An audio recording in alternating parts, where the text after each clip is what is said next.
দর্শক, স্বাগত আনোয়ার ইস্পাত এই সময়। আমি ফখরুল আলম কাঞ্চন আপনাদের সঙ্গে আছি। আমরা এই অনুষ্ঠানে সমসাময়িক বিভিন্ন গুরুত্বপূর্ণ বিষয় নিয়ে আলোচনা করি। আজ আলোচনা করব দ্রব্যমূল্য নিয়ে। এই জন্য আমাদের সাথে তিনজন অতিথি যোগ দিয়েছেন। আমি প্রথমেই পরিচয় করিয়ে দিচ্ছি বাসদের কেন্দ্রীয় সহ সাধারণ সম্পাদক জনাব রাজিকুজ্জামান রতনকে। আছেন বিএনপির তথ্য বিষয়ক সম্পাদক জনাব আজিজুল বারী হেলাল। এছাড়াও আমাদের সাথে আরও যোগ দিয়েছেন সিনিয়র সাংবাদিক জনাব জাকারিয়া কাজল। স্বাগত আপনাদের তিনজনকে। জনাব রাজিকুজ্জামান রতন, আপনাকে দিয়ে শুরু করি।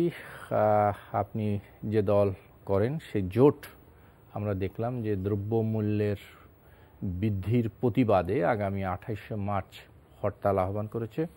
দীর্ঘদিন পর এই হরতাল। আমার প্রশ্ন হচ্ছে, হঠাৎ করে এরকম একটি হরতালের প্রয়োজন হলো কেন? মানে হরতালটা হঠাৎ করে নয়, হরতালটা অনিবার্য ছিল এবং হরতালের মতো একটা অস্ত্রকে আমাদের দীর্ঘদিন যাবত তো এই কর্মসূচি, রাজনৈতিক এই কর্মসূচিটা আমরা অন্তত দেখছি না কোনো রাজনৈতিক দলের মধ্যে, কিন্তু হঠাৎ করে আপনারা এমন একটি ইস্যুতে আপনারা হরতালের ডাক দিলেন। সে কথাটাই বলছি যে ইস্যুটা দীর্ঘদিন ধরেই চলছে। হরতাল অনিবার্য ছিল এবং আরও বহু হরতাল হওয়া উচিত ছিল, কিন্তু দেশের রাজনৈতিক পরিস্থিতিটাকে এমন বানিয়ে ফেলা হয়েছে যে জনজীবনের সমস্যা নিয়ে কথা বলাটাও সমস্যার চাইতেও বেশি সমস্যা তৈরি হয়ে যায়। মানে দ্রব্যমূল্যের চাইতেও জীবনের ঝুঁকি বেশি। এই কারণে অনেকেই অনেক সময় হয়তো একটা কার্যকর প্রতিবাদ গড়ে তুলতে পারেন না। কিন্তু দেখুন, গত 13 বছরের একটা হিসাব যদি দেখি, গত 13 বছরে পানির দাম বেড়েছে 14 বার, বিদ্যুতের দাম বেড়েছে 11 বার, গ্যাসের দাম তো বাড়ছেই। এবার আবার মানে প্রায় 121% দাম বাড়ানোর প্রস্তাব দিয়ে বসে আছে। অথচ ওয়াসার লাভ করছে বলে ওয়াসার যে এমডি, তার বেতন বাড়িয়ে মাসিক বেতন 6,25,000 টাকা করা হয়েছে। একটা কোম্পানি মুনাফা করছে বলে তার এমডির বেতন বেড়েছে। আমাদের প্রত্যেকটা গ্যাস বিতরণ কোম্পানি তারা বলছেন তারা মুনাফা করছেন, বিদ্যুৎ কোম্পানিগুলো মুনাফা করছেন। এবং এই মুহূর্তে কি বিদ্যুৎ হ্যাঁ, আমি বলি, আমার কথা শেষ করতে দেন। বিদ্যুৎ কোম্পানিগুলো হিসেবে তারা বলছেন মুনাফা করছেন। এখন যেটা আছে, বিদ্যুৎ কোম্পানিগুলো 6 বছর ধরে অতিরিক্ত উৎপাদনের কারণে বসিয়ে বসিয়ে 12টা কোম্পানিকে প্রায় 60,000 কোটি টাকা দিয়ে দেওয়া হয়েছে। ওইটা যখন জনগণের কাঁধের উপর চাপিয়ে দেওয়া হয়, একটা ভুল নীতি, ভুল পরিকল্পনার খেসারত দিতে হচ্ছে জনগণকে, দেখিয়ে তারা বলছেন বিদ্যুতে তারা লোকসান হচ্ছে। কিন্তু এই লোকসানের জন্য দায়ীটা কে?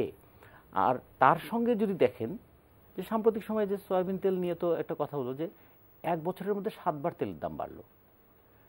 তেলের দাম বাড়তে বাড়তে সবচেয়ে মানে মানে যেটা বলবো তেলেসমাতি কারবার, যেটা তেলের উপরে তেলেসমাতি, কীরকম বলছেন যে ভ্যাট এবং শুল্ক বাবদ 20% তারা কর্মকুব করবেন। ভালো কথা, কিন্তু আপনারা কি একবারও আমরা খেয়াল করে দেখেছি যে সয়াবিন তেল 5 লিটারের একটা সয়াবিন তেলের বোতলের দাম ধরা হয় 75 টাকা? ভ্যাট না হয় মাফ করেছেন, কিন্তু পেট যে ইগুলো বলা হয়েছে যে প্রতি লিটারের একটা বোতল তৈরিতে নাকি 15 টাকা করে পড়ে। সেই হিসাবে তারা ঐকিক নিয়মে 75 টাকা ধরেছেন। কেউ বোতলের দাম, খালি বোতলের দাম কেউ একবার জিজ্ঞেস করলেন না যে খালি বোতলের দাম কি 75 টাকা হতে পারে? সেটাও কিন্তু ওই গ্রাহকের ঘাড়ে গিয়ে পড়ে না। কিন্তু তারপরে খোলা সোয়াবিন যদি কেউ নেয়, হ্যাঁ, সেটা হলো আমাদের এখন বাজার ব্যবস্থাটা এমন দাঁড়িয়েছে, আমাদের মধ্যবিত্তের একটা বিরাট অংশ কিন্তু তারা বোতলজাত সয়াবিনটাই কিনছেন। এটা হলো একটা দিক। দ্বিতীয়ত হচ্ছে যে আমাদের ভোগ্যপণ্যের যদি বলি, যে আমন ধানের মৌসুম ছিল আমাদের অঘ্রাণ মাস, পৌষ মাস। এই অঘ্রাণ পৌষ মাসে আমরা দেখলাম যে একদিকে কৃষকের ধান বিক্রির সমস্যা, আর একদিকে বাজারে চালের দাম চড়া। আবার সেই সময় একদিকে বলছে আমরা খাদ্যে উদ্বৃত্ত। অনেক দিন আগে আমরা শ্রীলঙ্কায় 50,000 টন চাল রপ্তানি করেছিলাম, সেই গল্পটা আমরা বারবার বলছি।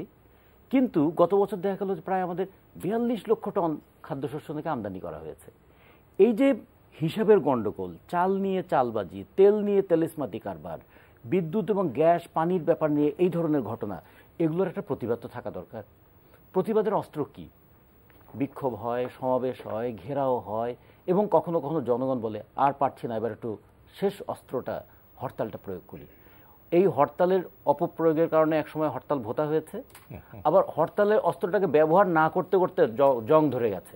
এই জং ধরে যাওয়ার কারণে আপনারা বলছেন যে আকস্মিক নয়, এটা আসলে যখনই জনজীবনে দুর্ভোগ হয় জনগণের পক্ষ থেকে তখনই একটা প্রতিবাদ এবং প্রতিরোধ হওয়া দরকার। তাহলে শাসক গোষ্ঠী অন্তত হিসেব করতো যে জনগণ সর্বংসহা নয়, এটা ওই মাটির মতো জোরে জোরে পা মারলেও মানে দাপালেও মাটি কিছু বলে না।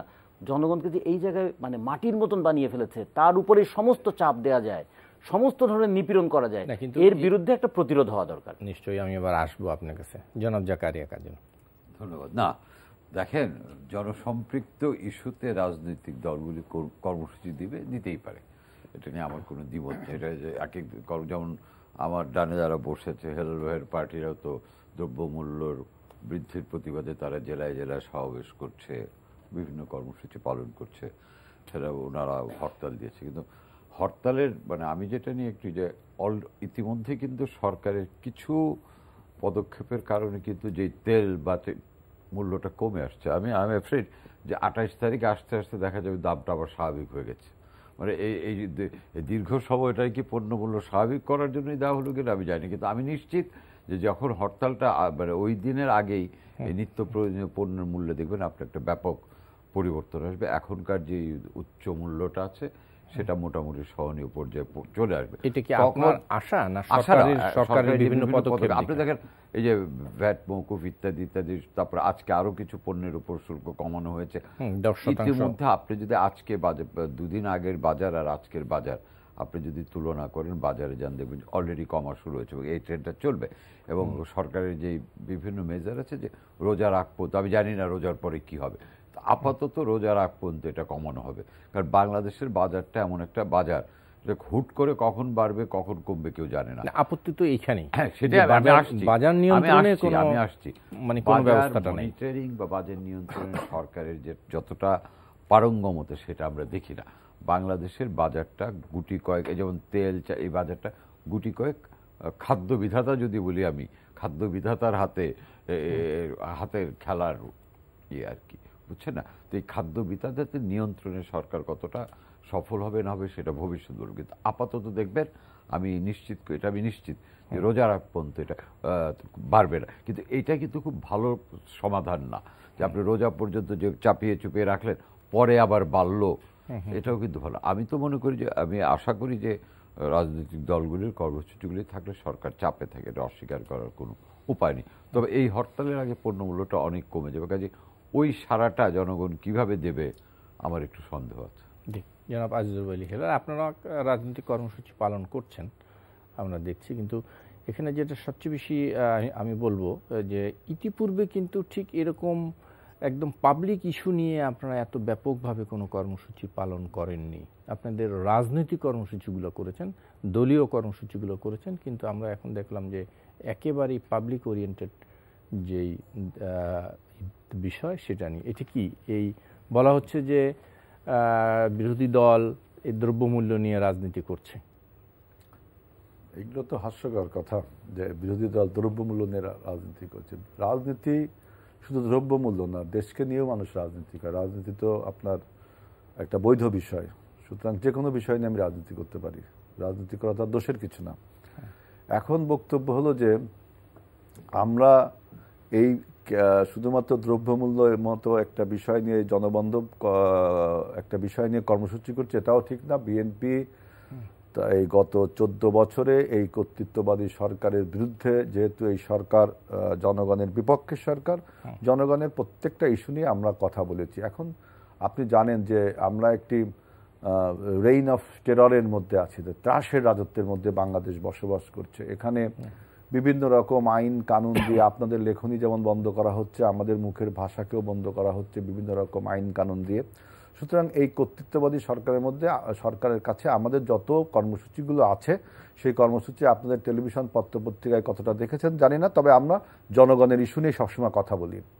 আমি যে কথাটা বলতে চাচ্ছি যে দেখেন, আজকে আপনারা বলছেন যে দ্রব্যমূল্য নিয়ন্ত্রণ করতে সরকার নাকি ব্যর্থ হচ্ছে। আমি গতকালও একটি টেলিভিশনে বলেছি, এটা সরকার ব্যর্থ হচ্ছে না, সরকার ইচ্ছা করে কারসাজি করে এই দ্রব্যমূল্যকে কৃত্রিম উপায়ে দাম বাড়িয়ে দিচ্ছে।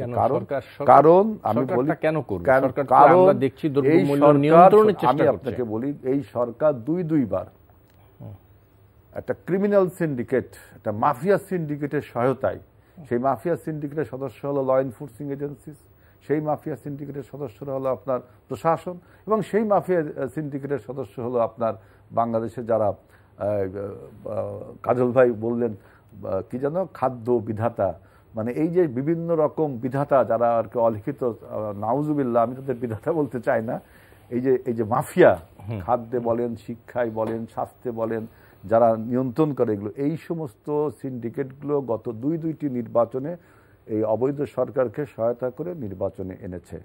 এর মধ্যে ল এনফোর্সিং এজেন্সি আছে, প্রশাসন আছে। আমি বলি সুতরাং 23 সালের নির্বাচন, এই যে সামনের নির্বাচনেও এই সমস্ত মাফিয়াদের সরকারের প্রয়োজন।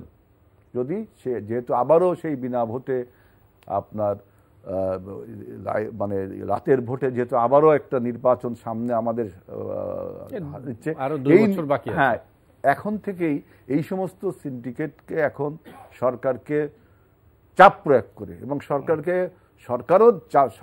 সরকারও তাদেরকে এই ফ্যাসিলিটিস দিচ্ছে, এরা এখন অবৈধভাবে আপনার দাম কৃত্রিম উপায়ে বাড়াচ্ছে। বিভিন্ন সময় যে প্রধানমন্ত্রী সেদিনটা বললেন যে রাশিয়ার যুদ্ধের জন্য, ইউক্রেন রাশিয়ার যুদ্ধের জন্য নাকি আমাদের দেশের খাদ্যপণ্যের দাম বেড়ে গেছে। না, আমার বক্তব্য যে বাংলাদেশে কোনো কৃষিপণ্য, আমাদের সব কৃষিপণ্য আমার দেশে উৎপাদিত হয়, আমরা কি রাশিয়া বা ইউক্রেন থেকে কোনো কৃষিপণ্য আমদানি করি এক গম ছাড়া? কিন্তু সুতরাং এই সমস্ত বক্তব্য ঠিক না।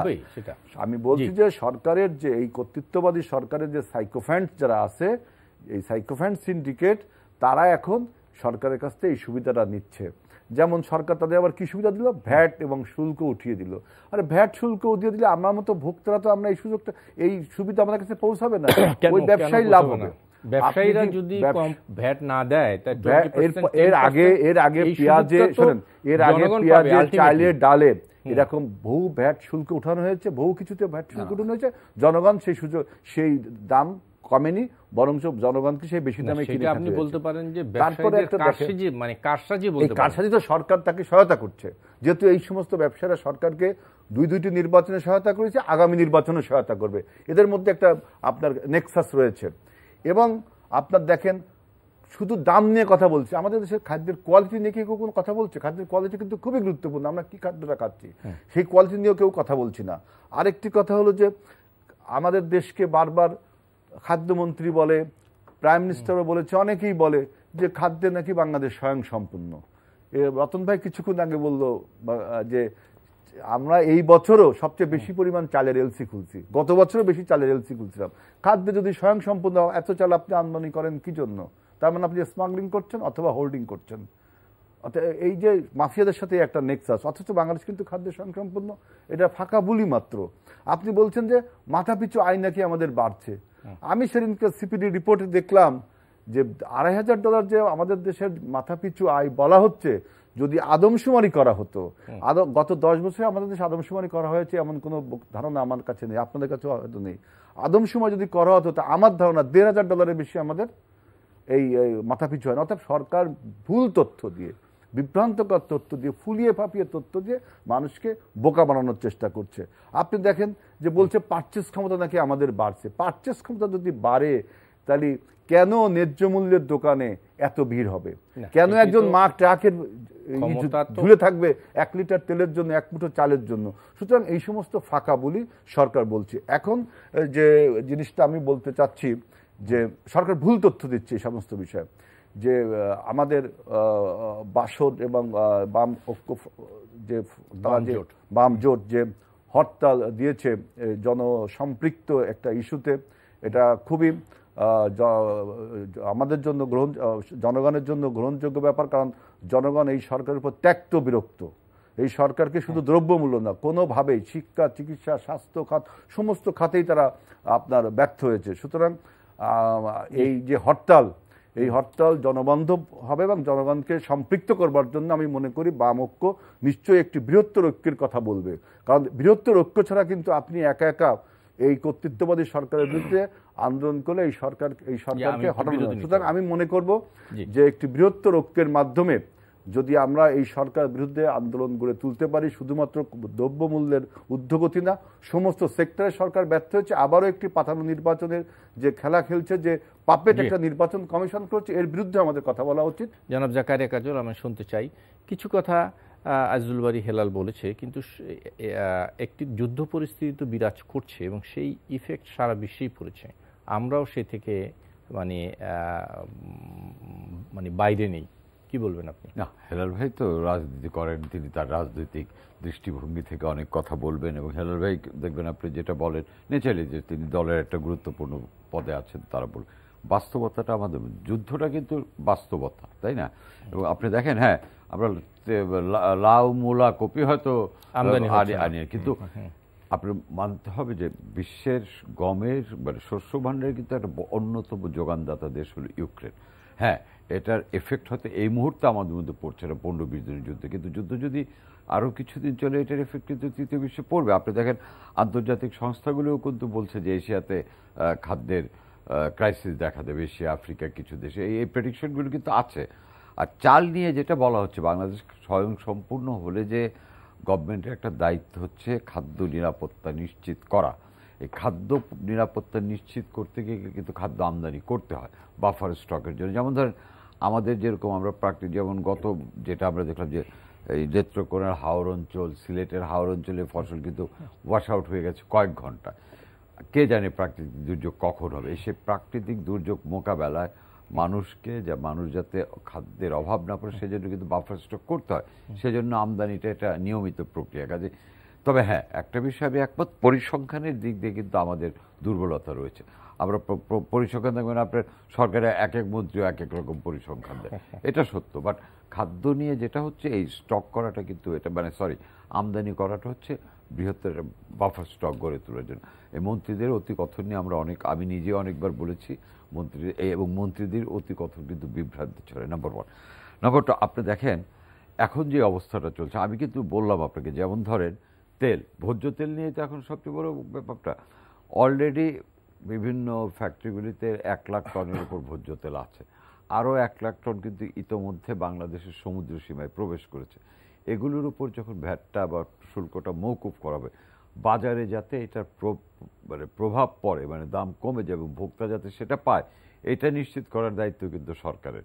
উনি যে আশঙ্কাটা ব্যক্ত করেছেন, এটা আমি অমূলক বলবো না, কিন্তু এই আশঙ্কাটা না, কিন্তু আমরা যেটা দেখি, যেটা আজিজুল বারী হেলাল যেটা বলছিলেন যে ভ্যাট কমালে ভোক্তা পর্যায়ে তার সুফল পাবে না, পাবে, কিন্তু সেই পাওয়ার জন্য নজরদারিটা জারি রাখতে হবে। এখন আপনি আনলেন আজকে, আপনি দেখাবেন 10 দিন আগের এই যে কাগজপত্রের যে গোজামিলটা আছে, এই ব্যাপারটাকে কিন্তু ভোক্তা অধিকার পরিষদ বলেন, কমন একটা কি বলা যায়, কমন একটা টেন্ডেন্সি থাকে ব্যবসায়ীদের, যদি এই সব পণ্যের শুল্ক বাড়িয়ে দিত তাহলে দেখা যেত যে আগামীকালে দাম বাড়তো, কিন্তু কমালে তারা বলে যে এই মালামালটা আমাদের আগে। সেটাই বলতেছি, এইটাই বলতে চাচ্ছেন, ভোক্তা অধিকার পরিষদ আর শক্তিশালী।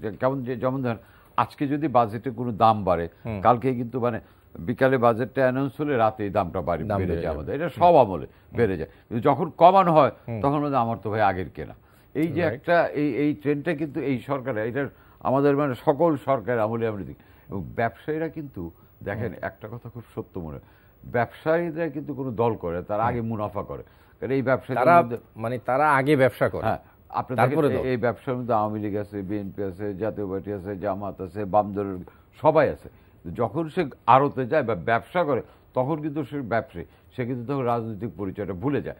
এবং আপনি দেখবেন যে তখন কিন্তু এই যে মুনাফার যে নেক্সাসটা, আমি যেটা মনে করি দায় সরকারকে নিতেই হয় একটা পর্যায়ে। এই ভ্যাট যদি সুফল যদি জনগণ না পায়, সেই দায়টা সরকারের। আমি একটা আদেশ করব জনকল্যাণে, সেই আদেশটা অনুপঙ্খ প্রতিপালিত হচ্ছে কিনা সেটা দেখার দায়িত্ব সরকারের। যদি না হয় সেই ব্যর্থতার দায় কিন্তু সরকারকে দিতে হবে। এটা হচ্ছে বাস্তবতা। তবে আমি সরকারের সদিচ্ছার কোনো অভাব নাই, সেই সদিচ্ছার খালি মনের সদিচ্ছা থাকলে হবে না, বাস্তবে মাঠ পর্যায়ে সেই সদিচ্ছার প্রতিফলন সরকারকে দেখাতে হবে। এবং আমি আশা করি ভোক্তা অধিকার পরিষদ, এটা কিন্তু আগে ছিল না, ভোক্তা অধিকার যে কয়েক বছর যাবত, এবং এরা কিন্তু এখন বেশ অ্যাক্টিভ। হয়তো অনেক সময় অনেক চাপে ওরা কিছু করতে পারে না, কিন্তু জনমানুষের কথা চিন্তা করে তাদেরকে সকল চাপের ঊর্ধ্বে উঠে কাজটা করতে হবে। তারা যদি সেটা না করে তাহলে কিন্তু সরকারকে বদনামের ভাগী করে এবং সরকারকে বেকায়দায় ফেলানোর নামান্তর হবে। জি, জনাব রাজিকুজ্জামান রতন, আমরা গত কিছুদিন যাবৎ যেটি আজিজুল বারী হেলাল বলছিলেন যে টিসিবির পণ্য, টিসিবির এই পণ্যের ট্রাকবাহী যে পণ্য, সেই ট্রাকে আমরা এক ধরনের জটলা দেখি, ভিড় দেখি, এবং কেউ কেউ কয়েক ঘন্টা লাইন দিয়েও ওই মানে পণ্য না পেয়ে ফিরে যায়, এরকম অভিযোগ করা হয়। আমার কথা হলো যে টিসিবিকে কি আর একটু অ্যাক্টিভ করা যায় অন্য কোনোভাবে? সেটা তো করা উচিত। এখন ওই আপনি কাজল ভাই যে আশাবাদ ব্যক্ত করেছেন, সে আশাবাদে আমি পানি ঢেলে দিতে চাই না, কিন্তু অতীতের অনেক আশাবাদগুলো ব্যর্থ হওয়ার মতো এটাও যে ব্যর্থ হবে সেই ধরনের আশঙ্কাটাই রেখে যেতে চাই। কারণ দেখুন, আমাদের চিনির কিন্তু শুল্কটা অক্টোবর মাসে কমানো হয়েছে, এবার আবার কমালো। অক্টোবর মাসে কমানো হয়েছে, অক্টোবর থেকে মার্চ পর্যন্ত ছিল, ওইটাকে আবার এক্সটেন্ড করে এখন জুন পর্যন্ত করা হচ্ছে। তার মানে 30% শুল্ক থেকে 20% নামিয়ে আনা হয়েছিল। সে তাহলে অক্টোবরে যে চিনির শুল্ক কমানো হয়েছিল, তারপরে কি চিনির দাম বাড়ে নাই? তারপরে তো 3-4 বার দাম বেড়েছে। আচ্ছা, তারপরে ধরুন ছোলাতে আমাদের কোনো শুল্ক ছিল না, কিন্তু আমাদের ঘোষণায় বলা হলো ছোলার উপরে শুল্ক প্রত্যাহার করা হয়েছে, আর যেটা শুল্কই নেই সেটা প্রত্যাহার করেছে। আমাদের গোটা দেশে সারা বছরে 75,000 টন ছোলা লাগে, এবং তার মধ্যে প্রায় 35,000 টনের মতো লাগে রমজান মাসেই। ফলে রমজান মাসে ছোলাকে কেন্দ্র করে আমাদের একটা বড় বাণিজ্য হয়, প্রতি কেজিতে 10 টাকা 12 টাকা বাড়িয়ে দেওয়ার একটা চেষ্টা করে। রোজার সংযম করতে বলে তো, তাই অন্তত খাওয়াটা যেন কমিয়ে দেয়, দামটা বাড়িয়ে দেওয়ার চেষ্টা করেন, যাতে মানুষ সংযম পালনে একটু আগ্রহী হয়। আচ্ছা ধরুন, তেলের ক্ষেত্রে কি হলো? তেলের ক্ষেত্রে আমাদের আমদানি পর্যায়ে শুল্ক ছিল 15%, উৎপাদন পর্যায়ে শুল্ক ছিল 15%, আর বিপণন পর্যায়ে ছিল 5%। আমদানি পর্যায়ে শুল্কটা বহাল আছে, উৎপাদন এবং বিপণনের ক্ষেত্রে শুল্কটা কম। আমদানি শতাংশ আজকে 10%, এখনো কমেনি, কিন্তু এটা তাহলে দেখুন আপনার টেন্ডেন্সিটা কোথায়। আমাদের তো প্রতি বছর 20 লাখ টন তেল লাগে, তাই না? আমরা 1 লাখ 1.5 লাখ টন আমাদের দেশে উৎপাদন হয়, বাকিটা আমাদের পুরোটাই আমদানি করতে হয়। এই তেল আমদানি করার পরে এটা এখানে রিফাইন করে, তো রিফাইন করে যে আমাদের 6টা বড় বড় গ্রুপ যারা গোটা তেলের বাজারটাকে নিয়ন্ত্রণ করছে, তাদের হাত এত তেলে যে সরকার তাদেরকে ধরতে পারছে না, পিছলে চলে যাচ্ছে। তাদের উৎপাদন পর্যায়ে শুল্কটা কিন্তু আগে কমিয়ে দেওয়া হয়েছে। আচ্ছা, এর আগে আমি তো বোতল পর্যায়ে বলেছি, সেটা কেন? তাহলে এটারও খুব একটা প্রভাব যে পড়বে আমার মনে হয় না, কারণ 2-1 দিন হয়তো লোক দেখানো একটা বিষয় হবে। আর একটা হলো বাজার স্থিতিশীল, মানে আমি দাম বাড়িয়ে 40 টাকা করেছি, করে তারপরে আমি 35 টাকা করলাম, এবং করে আমি 35 টাকায় রেখে দিলাম যে দাম কিন্তু স্থিতিশীল আছে, কিন্তু তার আগে কিন্তু আমি বাড়িয়ে দিয়েছি। এই যে জনগণকে নিয়ে যে এরকম একটা খেলা হয়। তারপরে ধরুন আমাদের যদি বলি বিদ্যুতের ক্ষেত্রে, এখন বলছে আমাদের নাকি বিদ্যুৎ উৎপাদনের ইনস্টল ক্যাপাসিটি এখন 25,000 মেগাওয়াট, আরও 13,000 মেগাওয়াট আসছে। আমাদের চাহিদা কত? 15,000 মেগাওয়াট। তাহলে এত বিদ্যুৎ উৎপাদন কেন করছেন? একসময় বিএনপিকে আমরা বলেছি যে আপনারা বিদ্যুৎ উৎপাদন করছেন না, খাম্বা লাগাচ্ছেন, আর এখন বিদ্যুৎ উৎপাদন করছেন, খাম্বা নাই। না, আজকে কিন্তু বিদ্যুৎ প্রতিমন্ত্রী মানে বলেছেন একটি অনুষ্ঠানে যে যখন পিক টাইমে এটা চাহিদা অনেক বাড়ে। কত বাড়বে? আমাকে সেই চাহিদাটা লক্ষ্য খেয়াল রাখতে হবে। বিদ্যুৎ এমন জিনিস না যে আপনি সয়াবিন তেলের মতন 3 ফোঁটা বেশি ঢেলে দিলেন, না ঢেলে দেওয়া যাবে না, লাইনের উপর দিয়ে যেতে হবে। আপনার রেখেও দেওয়া যাবে না। প্রচুর বিদ্যুৎ উৎপাদন যদি হয়, আর এখানে যদি নিয়ে আসেন প্রত্যেকটা বাল্ব তো জ্বলে যাবে। ফলে বিদ্যুৎ শুধু উৎপাদন হলে হবে না, তার বিতরণ লাইনটা লাগবে, এবং বিদ্যুৎ ব্যবহারের জায়গাটা লাগবে। আপনার ক্যামেরা একটা নির্দিষ্ট পরিমাণ বিদ্যুৎ নেয়, মোবাইল একটা নির্দিষ্ট পরিমাণ বিদ্যুৎ নেয়, বাল্ব একটা নির্দিষ্ট পরিমাণ বিদ্যুৎ নেয়। ফলে বিদ্যুৎ নিয়ে এই সমস্ত কথা বলে আমাদেরকে হয়তো বোকা বানাতে পারবেন, কিন্তু যারা এই ইলেকট্রিক্যাল ইঞ্জিনিয়ারিং সম্পর্কে জানেন তারা জানেন এগুলো কত হাস্যকর কথা। ফলে বিদ্যুৎ উৎপাদন করা, বিদ্যুৎ বিতরণ করা এবং বিদ্যুৎ সঞ্চালন লাইনটাকে ঠিক করা, এগুলো যদি সমন্বিত না থাকে, আর সবচেয়ে বড় কথা, আমি চাইলেই তো বিদ্যুৎ ব্যবহার করতে পারবো না। আমি বিদ্যুৎ দিয়ে কী করব যদি আমার প্রয়োজনের বেশি বিদ্যুৎ হয়? বিদ্যুৎ তো স্টক করে রাখা যায় না। তো ফলে এইটা নিয়ে একটা পরিকল্পনার অভাব। আপনি অতিরিক্ত বিদ্যুৎ উৎপাদনের জন্য একের পর এক বিদ্যুৎ কেন্দ্র করছেন, কয়লা ভিত্তিক বিদ্যুৎ উৎপাদন করছেন। আমরা দেখুন ভারতে যেখানে কয়লা ভিত্তিক বিদ্যুৎ কেন্দ্রে প্রতি মানে ওয়াট মানে কিলোওয়াট বিদ্যুতের জন্য 5 টাকা 80 পয়সা খরচ পড়ে, আমাদের এখানে সেটা 10 টাকা খরচ পড়ছে। তাহলে এই যে কয়লা ভিত্তিক বিদ্যুৎ কেন্দ্রে বিদ্যুৎ উৎপাদনে আপনি খরচ বাড়িয়ে দেখাচ্ছেন এবং তার পুরো চাপটাই এবার জনগণের উপর চাপিয়ে দিচ্ছেন। আমরা যখন একটা হরতাল আহ্বান করি, হরতাল আহ্বান শুধুমাত্র গাড়ি ঘোড়া বন্ধ করার কথা বলি না, আমরা হরতাল আহ্বানের মধ্যে দিয়ে যে একটা সময় নিয়েছি, কাজল ভাই যেটা বললেন, হেলাল ভাই যেটা বললেন, আমরা একটু জনগণের কাছে এই কথাটা পৌঁছে দিতে চাই যে দেখুন কিভাবে আপনাদের পকেট থেকে টাকাটা চলে যাচ্ছে কারো কারো পকেটে। শুধুমাত্র তেল নিয়ে 15 দিনে 1000 কোটি টাকা মানুষের পকেট থেকে বেরিয়ে গেল। কেউ দেখবে না এগুলো। বাজার মনিটরিং এর কথা, এটা করবে কে? ব্যবসায়ীরা মুনাফা করবেনি, আর জনগণ একটু সাশ্রয়ী মূল্যে পেতে চাইবে। রাষ্ট্রের কাজ কি? রাষ্ট্রের কাজ হচ্ছে ব্যবসায়ীদেরকে মুনাফাকে নিয়ন্ত্রণ করো, জনগণকে সাশ্রয়ী মূল্যে দাও। আপনি যে টিসিবির কথা বলেছিলেন, টিসিবি দেখুন, টিসিবি কি কোনো পণ্য আমদানি করে? করে না। টিসিবি ওই যে বেশি দামে যারা আমদানি করে তাদের কাছ থেকে কিনে তাদেরকে লাভটা ঠিকই দেয়, দিয়ে জনগণকে কম দিয়ে জনগণের টাকায় ভর্তুকি হিসেবে দেওয়ার চেষ্টা করে। ঢাকা শহরে 150টা ট্রাক প্রতিদিন মানে সেল করে, প্রতিটা ট্রাকে 250 জনকে দেওয়ার মতো করে পণ্য থাকে, তাহলে দিনে 37,000 মানুষ পেতে পারে। ঢাকা শহরে আছে 1,65,00,000 মানুষ সরকার বলছে, আবার আমরা মনে করি 2 কোটির উপরে। এর মধ্যে সরকারি হিসাবে বস্তিবাসী হচ্ছে 40 লক্ষ। এখন 40 লক্ষ বস্তিতে রাস্তায় যে দাঁড়ায় মানুষ, একটু একটা টিসিবিতে একটা ইউনিট পণ্য নিতে, ওই যে সয়াবিন তেল, পেঁয়াজ, চিনি, ডাল, তাতে একজন মানুষ 340 থেকে 350 টাকা সাশ্রয় পায়।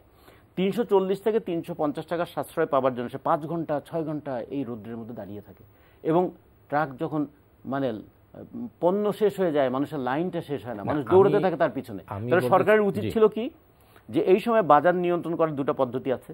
একটা হলো কত দামে তুমি ইম্পোর্ট করেছো, উৎপাদনে কি খরচ পড়েছে, প্রফিট মার্জিন কত, এটা নিয়ে একটা বাজার মূল্য ঠিক করে দেওয়া। দ্বিতীয়ত হচ্ছে বাজার কারসাজি যারা করে তাদেরকে নিয়ন্ত্রণে নিয়ে আসা। তৃতীয়ত হচ্ছে যদি এটাকে নিয়ন্ত্রণ করতে না পারে, জনগণকে একটা সাশ্রয়ী মূল্যের জিনিস দেওয়ার জন্য, দরিদ্র জনগণের জন্য একটা ওপেন মার্কেট সেল বলি, টিসিবি বলি, এটা বলি, আমরা বলি এগুলো বাদ দিয়ে ওই ছোটবেলায় আমরা, কাজল ভাইও নিশ্চয়ই রেশন তুলেছেন, আমি তো রেশন তুলেছি, সেই রেশন যখন আমরা পরাধীন ছিলাম তখন আমরা রেশন পেয়েছি। এখন আমরা এই স্বাধীন দেশে আমাদের মাথাপিছু আয় এত বেড়েছে, আমাদের এত সমৃদ্ধি হয়েছে, সরকারের কত ক্ষমতা বেড়েছে, কিন্তু জনগণকে দেবার মানসিকতাটা মনে হয় কমে গেল, যে কারণে রেশন ব্যবস্থাটা থাকছে না।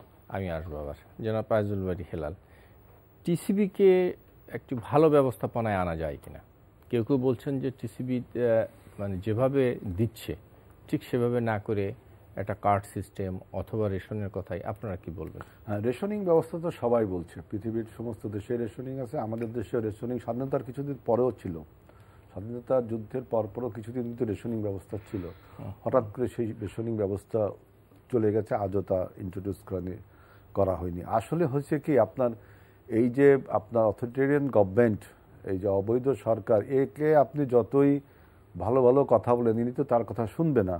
আমাদের এখন দরকার হলো যে গণেশটা উল্টে দেওয়া, এই সরকার কি যেন না থাকে। আপনারা বলছেন সরকারই যেন, আপনি দেখেন এই সরকারের কেন বলছি যে গণেশটা উল্টে দিতে হবে, যে এই করোনাকালে সারা পৃথিবীর মানুষ যেখানে স্ট্রাগল করলো, আমরাও স্ট্রাগল করলাম, অথচ বাংলাদেশে আমি দেখলাম 11,000 নতুন কোটিপতি হয়েছে। তাদের মধ্যে একজন হলো শাহেদ, আর একজন হলো যে যুবলীগের ছিল সম্রাট। ওই আলোচনায় আমি বলছি যে 11,000 লোক কোটিপতি হয়েছে, কিভাবে বাংলাদেশে টাকা মাফিয়ারা নিয়ে গেছে। সুতরাং এখন তো জনগণের উপর এই প্রেশার পড়বেই।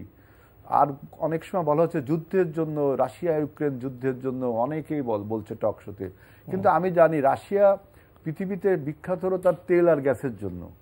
তার বাংলাদেশ গার্মেন্টস খুব এই $1 বিলিয়ন $1.5 বিলিয়ন মতো হয়তো ওরা বাংলাদেশ আপনার গার্মেন্টস ওখানে রপ্তানি করে। রাশিয়ার মূল শক্তি, পৃথিবীর আজকে যুদ্ধ বাড়ছে রাশিয়ার সাথে, রাশিয়ার মূল শক্তি তেল আর গ্যাস, আর বাংলাদেশ তো গ্যাস নিজে আছে, কিছু এলএনজি আমরা আমদানি করি, আর তেলের উপর আমাদের একটা প্রভাব পড়তেই পারে।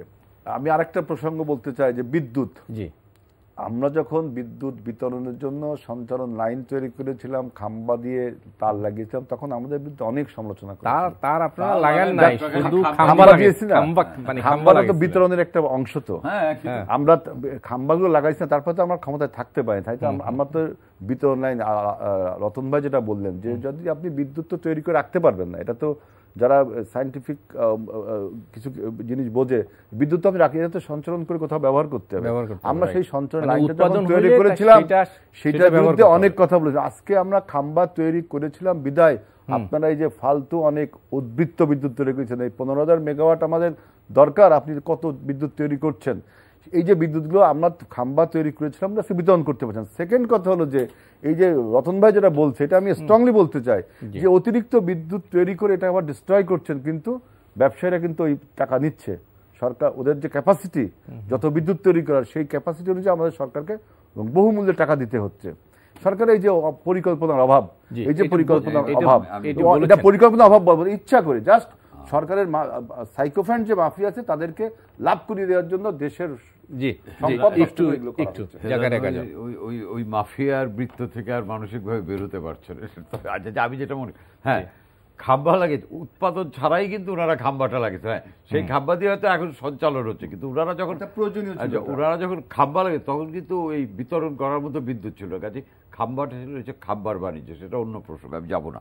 উনি এই দুজন ব্যক্তির নাম বলেছেন যে করোনাকালে যারা ধনী হয়েছেন। দেখেন বাংলাদেশে 11,000 কোটি না, যে কোনো দুর্যোগকে কিন্তু কিছু জিনিস একটা গোষ্ঠীর জন্য প্রফিটেবল হয়, এবং সারা পৃথিবীতেই কিন্তু করোনাকালে ধনীদের কিছু কিছু ধনী ব্যক্তির ধন সম্পদ বেড়েছে। এখানে পজিটিভ যেটা দেখতে হবে, উনি যে দুজন ব্যক্তির নাম বলেছেন তারা এখন কোথায়?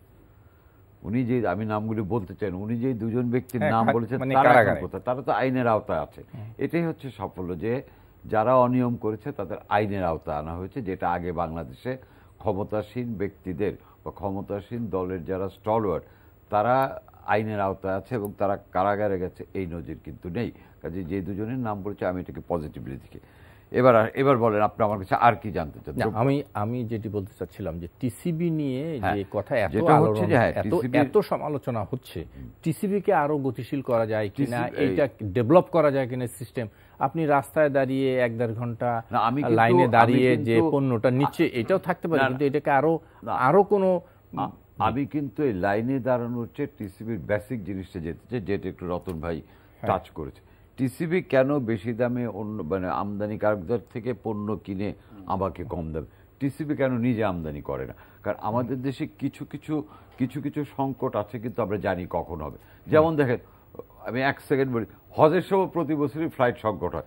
হজটা তো একটা নির্ধারিত সময়, আমরা কেন এটা আগের থেকে ক্যালকুলেট করে এই বিমানগুলির ব্যবস্থা করি না? এটা যেমন আমাদের একটা দুর্বলতা। একইভাবে রোজার সময় আমাদের কিছু পণ্যের প্রয়োজন হয়, এটা মানে চাহিদা বেড়ে যায়। নর্মালি যে লোকটা যা খায় রোজার সময় কিন্তু তার কনজাম্পশন বেড়ে যায়।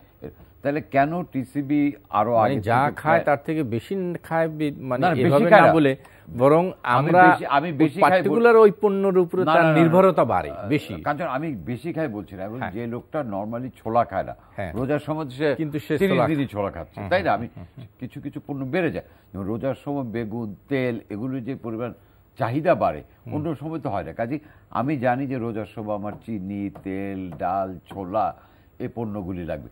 টিসিবি কেন আগে থেকে নিজের আমদানি করে না? টিসিবি যদি নিজের আমদানি করতো তাহলে হয়তো আমরা আরো কম মূল্যে পেতাম, তাহলে এটা ভোক্তার জন্য সুবিধা। সরকারকে ওই পদক্ষেপে বাণিজ্য মন্ত্রণালয়কে ওই দিকে নজর দিতে হবে যে টিসিবি যাতে নিজেরা আমদানি করে জিনিসটা বিক্রি করে। আমি যখন রতন ভাই থেকে কিনবো তখন যেই দাম পড়বে, আমি যখন নিজে আমদানি করবো দামটা অনেক কম। টিসিবি কেন এটা করছে না? দ্যাট ইজ $1 মিলিয়ন করছে। আমি তো আগের থেকে এটা করতে পারি। এটা তো এমন না যে এটা টিসিবি পারে না, বাণিজ্য মন্ত্রণালয় can very well do this thing, তাই না? এই বিষয়গুলিকে সরকারকে নজর দিতে হবে। আরেকটা জিনিস কি, কোনো সরকারই চায় না কিন্তু তার জনগণ কষ্টে থাকুক না। কিন্তু হেলাল যেটা বললেন যে সরকার এক ধরনের সুযোগ তৈরি করে দিচ্ছে কিছু ব্যবসায়ীদের, কোনো সরকারই কিন্তু চায় না। উনি যেটা, এটা তো রাজনৈতিক কথা, কিন্তু হ্যাঁ সরকারের ব্যর্থতা আছে। দাম বাড়লে আমি সরকারকে দোষ দিব, এটা সরকার সুযোগ করার জন্য দেওয়ার জন্য হোক, মনিটরিং এর অভাবে হোক, যে কোনো কারণেই হোক, তাই না? কোনো সরকার কিন্তু ব্যবসায়ীদের সুযোগ করে দিয়ে তার জনগণকে কষ্টে ফেলবে, এতটা সাইকোপ্যাথ হয়। কিন্তু এখানে যেটা হচ্ছে সেটা হচ্ছে নজরদারির দুর্বলতা, সঠিক সময়ে সঠিক ব্যবস্থা গ্রহণের দুর্বলতা। এই দুর্বলতাগুলি কাটিয়ে উঠতে, এবং এই দুর্বলতা কাটিয়ে উঠতে আমি যদি নাম ধরে বলি, তোফায়েল আহমেদ যখন বাণিজ্য মন্ত্রী ছিলেন, তিনি যদি ব্যবসায়ীদের ডেকে একটা কথা বলতেন, ব্যবসায়ীরা যেভাবে রেসপন্ড করতো, এখন কি সেটা হচ্ছে? আমি কাউকে ছোট বড় করার জন্য বলছি, আমি বাস্তবতাটা বলতে চাই। এই বাস্তবতাটা এই জন্য বললাম, অভিজ্ঞতা এবং রাজনৈতিক অভিজ্ঞতা, জনসম্পৃক্ততা, এই বিষয়গুলি খুব জরুরি। সরকারের গুরুত্বপূর্ণ জায়গায় এই বিষয়গুলি জরুরি। আমি বিশদার বলতে জি জনাব রাজিকুজ্জামান রতন। কোনো সরকারই চায় না যে জিনিসের দাম বাড়ুক, এই কথাটার সঙ্গে আমি ঠিক একমত হতে পারছি না। এই কারণে যে যেমন ধরুন যে সরকার যদি, সরকারের গুরুত্বপূর্ণ কেউ যদি বলেন যে আসলে যুদ্ধ লেগেছে তো তাই জিনিসের দাম বেড়েছে, তার মানে কি দাম বৃদ্ধিটাকে যুক্তিসঙ্গত করে দেওয়া। আচ্ছা, আমাদের ইউক্রেন যুদ্ধের কারণে লাউয়ের দাম বাড়বে? কারণ বাজারে লাউয়ের দাম বাড়েনি, 80 টাকা। হ্যাঁ, এটা আগেও ছিল, আমি বলছি যে ইউক্রেন যুদ্ধকে কেন্দ্র করে লাউয়ের দাম বাড়ে অথবা আলুর দাম বাড়ার প্রশ্ন তো নাই। আমার তাহলে দেখতে হবে যে আমাদের একদিকে বাণিজ্য মন্ত্রী বলছেন আমাদের এখানে 3 মাসের তেল মজুদ আছে, তার মানে যে তেলটা আনা হয়েছে এটা যুদ্ধ লাগার অনেক আগে আনা হয়েছে এবং 3 মাসের মজুদ আছে, তাহলে এটার দাম কেন আমার 8 মাসে 7 বার দাম বাড়বে? এটার ব্যাখ্যাটা কে দেবে? কিন্তু রাজিকুজ্জামান রতন, আমরা কিন্তু এক ধরনের টেন্ডেন্সি, এটা একদম কমন টেন্ডেন্সি, রোজাকে সামনে রেখে যে কোনো অক্টোবর মাসে তো রোজা ছিল না, পৃথিবীর সকল দেশে উৎসবে দাম কমে, আমাদের এখানে বাড়ে, এটা আবহাওয়াকাল ধরে চলে। 2 নম্বর হচ্ছে আমরা যদি বলি যে ইউরোপের আমাদের গুরুত্বপূর্ণ ব্যক্তি বলছেন ইউরোপে তো জিনিসের দাম আমাদের চেয়ে বেশি, কিন্তু একবারও বললেন না ইউরোপের মানুষের আয় বাংলাদেশের চেয়ে কতগুণ বেশি। তার মানে ব্যবসায়ীদের মূল্য বৃদ্ধিটাকে সহনীয় করবার জন্য সরকারের গুরুত্বপূর্ণ ব্যক্তিরা যদি ভূমিকা পালন করে, তখন মানুষের মধ্যে এই সন্দেহটা তৈরি হয় তাহলে তারই কি ব্যবসায়ী এবং সরকার দুজনার, যে ব্যবসায়ীরা দাম বাড়াবে এবং সরকার তাকে প্রোটেকশন দেবেন? বরঞ্চ এটা হওয়া উচিত ছিল আপনি কত টাকার জিনিস এলসি খুলেছিলেন, কত আমদানি করেছেন, কি পরিমাণ প্রফিট করেছেন, আচ্ছা আপনি ঠিকমতো তার কর দিয়েছেন তো? এই বিষয়গুলো যদি একটু দেখতো আমাদের, তাহলে হতো কি যে ব্যবসা তুমি মুনাফা করো, অসুবিধা নাই, কিন্তু তুমি নিয়ম মেনে মুনাফা করছো কি, সে মুনাফার জন্য প্রয়োজনীয় কর দিচ্ছ কি, এবং জনগণ তার সুফল পাচ্ছে কি? তাহলে আমরা বুঝতাম যে হ্যাঁ সরকার এমন এমন পদক্ষেপ নিয়েছে। সরকার বলছে সরকার তো ব্যবসা করবে না, ঠিক সরকার ব্যবসা করবে না, কিন্তু সরকার তো ব্যবসায়ীদেরকে প্রশ্রয় দেবে না। নিশ্চয়ই। তাহলে একটা মিনিট খালি বলতে চাই রতন ভাই, এখন যে কথাটা বললেন যে এটার যে সুফল ফল, এটা কিন্তু তেলের বাজারের প্রমাণ। কারণ সরকার দেরিতে হলেও একটা পদক্ষেপ নিয়েছে, প্রত্যেকটা মিলকে, তেলের রিফাইনারিদের প্রত্যেককে বলেছে তোমাদের আমদানির কাগজপত্র দাও। ওই কাগজপত্র যা 3 দিন সময় দিচ্ছে, ওটা আসার পরে কিন্তু বাজারে একটা সুফল পড়ে। আমি দেখুন মোহাম্মদপুরে একটু মানে শেষ করি, মোহাম্মদপুরে 512 লিটার তেল একজনের বাসায় পাওয়া গিয়েছে, তাকে নিয়ে আমরা হইচই হতে দেখলাম। 512 লিটার আমি হিসাব করে দিলাম, সর্বোচ্চ সে 10,000 টাকা মুনাফা করতে পারতো, তার জন্য আমি হাতে দড়ি দিলাম, রিমান্ডে দিলাম। আর যারা মানে লাখ লাখ টন তেল মজুত করলেন অথবা দাম বাড়ালেন, তাদের ক্ষেত্রে যদি ভূমিকা না দেখি, তখন কিন্তু এই প্রশ্নটা আসতেই পারে, সরকার তুমি কার? সরকার তো জবাব দিতে নেই, সরকার যেহেতু জবাব দিতে নেই, জনগণের কাছে তার জনগণের ভোটের প্রয়োজন হয় না, জনগণের কাছে যাওয়ার দরকার নেই, অর্থাৎ যা ইচ্ছে চাই তাই করতে হবে। আপনি যত এখানে ভালো কথা বলেন, সরকারের যদি জনগণের কাছে জবাব দিতে থাকতো, অ্যাকাউন্টেবল থাকতো, তাহলে আজকে এই সমস্যাগুলো হতো না। অতএব আমাদের দরকার একটি জবাবদিহিমূলক সরকার, এবং এই জন্য একটি জবাবদিহিমূলক নির্বাচনের ব্যবস্থা যদি না করেন, তাহলে বাংলাদেশে এই রেইন অফ টেরর এটা চলতেই থাকবে। এবং আমি ধন্যবাদ জানাচ্ছি বাম জোটকে, যে তারা যদিও দেরিতে হলে হরতাল দিয়েছে, এই হরতাল যৌক্তিক, এবং একটি বৃহত্তর ঐক্য, অন্যান্য যে বিরোধী রাজনৈতিক দল সবার সাথে ঐক্য করে আমাদের এই সরকার পতনের আন্দোলনকে ত্বরান্বিত করা দরকার। আপনারা কি হরতাল সমর্থন করছেন? সেটা আমাদের পার্টির একটা সিদ্ধান্তের ব্যাপার, কিন্তু আমি আমার দৃষ্টিকোণ থেকে বলছি যে বাম গণতান্ত্রিক জোট যে হরতাল দিয়েছে, আমি মনে করি যে অন্যান্য যে ক্রিয়াশীল রাজনৈতিক দলগুলো আছে তাদের সাথে একটি যদি সলিডারিটি তৈরি করা হতো এবং এই সরকার বিরোধী আন্দোলনের একটি রূপরেখা তৈরি করা হতো, সেটা আরো ভালো হতো। জি, জাকের গাজল, আপনার কাছ থেকে একটা মানে সর্বশেষ কথা শুনবো, সেটা হচ্ছে মনিটরিং এর কথা আসছে, মানে সরকারের একটি নীতির কথা আসছে, এসব জিনিসগুলো কি আসলেই কি মানে কোনো ত্রুটি ছিল দাম বাড়িয়ে ফেলার জন্য নাকি? প্রপার মনিটরিং থাকলে এই জিনিসটা, এই যে কাজটা করলো রতবে, যেটা বলে যে কতটা আমদানি করেছো, কি করেছো, এই তথ্যগুলি যদি আগে চাইতো এবং এই তথ্যগুলির উপর বেস করে যদি, যেটা তেলের ক্ষেত্রে হলো, এটা হতো। আমি জানি না, মানে এই দুর্বলতাগুলো তো আমাদের আছে এবং এই দুর্বলতাগুলি মানে সবসময় আছে, এমন না যে এবারই প্রথম দাম, সকল আমল এবার সকলটাই খারাপ। কিন্তু আমি আশা করব এই সরকার যেহেতু দীর্ঘদিন ক্ষমতা আছে, তাদের অভিজ্ঞতা অনেক বেড়েছে, তারা আরও পারঙ্গমতার সঙ্গে জিনিসগুলি হ্যান্ডেল করা তাদের উচিত ছিল। এটা হচ্ছে দুর্বলতা তাদের। এই দুর্বলতা যত দ্রুত কাটিয়ে উঠবে ততই মঙ্গলজনক হবে। জনাব রাজিকুজ্জামান একদম লাস্ট মিনিট। আমরা তো একটা মানে জনগণের পক্ষে কথা বলছি, জনগণ চাক বা না চাক রাষ্ট্রকে তারা ট্যাক্স দেন। আমরা শুধু চাই আমাদের ট্যাক্সের টাকায় যে রাষ্ট্র এবং প্রশাসন চলে তারা জনগণের পক্ষে থাকবেন, জনগণের স্বার্থ দেখবেন, জনগণের উপর যারা দুর্ভোগ চাপিয়ে দেন তাদেরকে নিবৃত করবেন। তা যদি না হয় জনগণকে মাঠেই নামতে হবে। জনগণ বসে থেকে যদি চান যে আমার জন্য সরকার সব করে দেবে, তাহলে একটা কষ্ট কল্পনা হবে।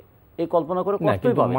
মাঠে আপনার নামেন, রাজনৈতিক কর্মসূচি নিয়ে আমার বক্তব্য নেই, কিন্তু শুধু মাঠে নামলেই কি একটি জিনিসের দাম কমে যাবে? দুটো জিনিস হয়, একটা যখন একটা জনমতের চাপ, খুব বড় চাপ, ফলে জনমতের চাপে অনেক সময় সরকার অনেক কিছু চাইলেও করতে পারে না, আবার জনমতের চাপে সরকার অনেক কিছু করতে বাধ্য হয়। ফলে এই জনমতটা খুব গুরুত্বপূর্ণ। জনমত হচ্ছে গণতন্ত্রের প্রাণ। আমরা যে আজকে দ্রব্যমূল্য নিয়ে যখন জনগণের কাছে যাচ্ছি, এর মধ্য দিয়ে কিন্তু ভোটাধিকারের প্রশ্নটাও আসে। কিন্তু মানুষ যদি তার অধিকার সচেতন হতে থাকে তখনই কিন্তু সে ভোটাধিকার সচেতন হবে। তা না হলে সে অদৃষ্টবাদী হয়ে যাবে। কি করব ভাই, গোটা দুনিয়াতে দাম বেড়েছে, তাই আমার এখনো বেড়েছে, কিংবা কি করবো ভাই, দুনিয়াতে আসছি, দুনিয়া তো কষ্টের জায়গা, কষ্ট করে চলে যেতে হবে। এই রকম মানসিকতা দিয়ে যদি মানুষ পরিচালিত হয় তাহলে সেই মানুষ তো অধিকার সচেতন হবে না। আমরা মনে করি গণতন্ত্রের প্রাণ শক্তি হচ্ছে অধিকার সচেতনতা।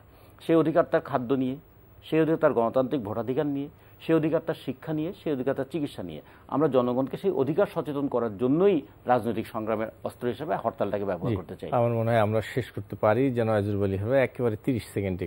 আমি যেটা বলছি, যেহেতু এই সরকার জনগণের প্রতি জবাবদিহিতার কোনো ব্যবস্থা নেই, এবং আমরা যদি সেই ব্যবস্থাটা তৈরি করতে পারি যে সরকারগুলো জনগণের কাছে জবাবদিহি থাকবে, পার্লামেন্টের জবাবদিহি থাকবে, এই জন্য একটি সুষ্ঠু পার্লামেন্ট, একটি নির্বাচিত পার্লামেন্ট, একটি নির্বাচিত সরকার দরকার। যে পুতুল নাচের নির্বাচন কমিশন তৈরি করা হয় আবার একটি ফালতু নির্বাচন দিকে এগিয়ে যাচ্ছে, এর বিরুদ্ধেও আমাদের জোরদার আন্দোলনে আমি সবাইকে ঐক্যবদ্ধ হওয়ার আহ্বান জানাচ্ছি। জি, আর মনে হয় আমাদের it's too early to comment on these things. Election মাত্র হলো, লেটস সি, কার সমালোচনা করার বহুত সময় পাওয়া যাবে। আমি আশাবাদী মানুষ, আমি এটাও আশা করি যে বিএনপি নির্বাচনে আসবে। জি, আমার মনে আজকে আর একদমই সময় নেই। জনাব রাজিকুজ্জামান রতন, জনাব জাকারিয়া কাজল এবং আইজুল বারী হেলাল, আপনাদের তিনজনকে অনেক অনেক ধন্যবাদ। দর্শক, আপনাদেরকেও ধন্যবাদ যারা এতক্ষণ আমাদের সঙ্গে ছিলেন। আগামী অনুষ্ঠানে আবার দেখা হবে। শুভরাত্রি।